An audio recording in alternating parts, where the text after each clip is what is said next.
Untuk mendukung Belajar Bentar, kalian bisa mengklik subscribe. Halo, selamat datang di channel Belajar Bentar. Sekarang kita akan belajar mengenai bagaimana cara bukan print mengenai informasi dokumen kalian.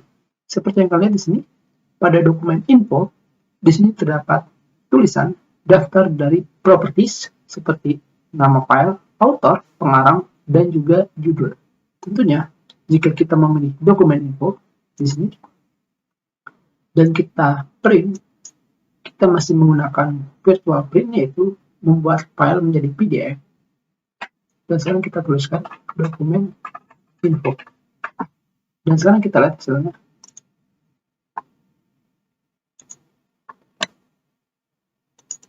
Dan hasilnya adalah semua informasi mengenai dokumen kalian, di mana di sini terdapat nama file, direktori penyimpanan atau tempat penyimpanan, template, title, subjek, dan sebagainya.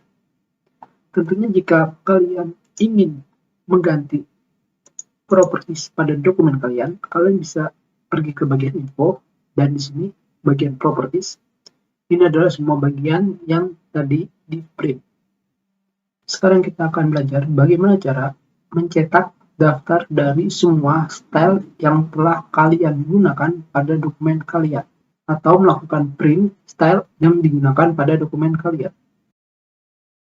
Sekarang jika kalian memilih style, tentunya dan kalian print, kita kasih nama daftar style,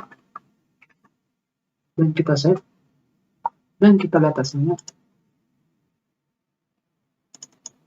Dari sini kalian bisa melihat semua style yang berada di dokumen kalian, dari balloon text, comment reference, comment subject, comment text, footnote endnote, footnote reference, header, heading, no links, no spacing, normal, dan table normal. Semuanya bisa kalian temukan di sini. Jadi dengan melakukan print style ini, kalian bisa melihat style apa saja yang pernah kalian gunakan. Kita sudahi pelajaran kita. Terima kasih.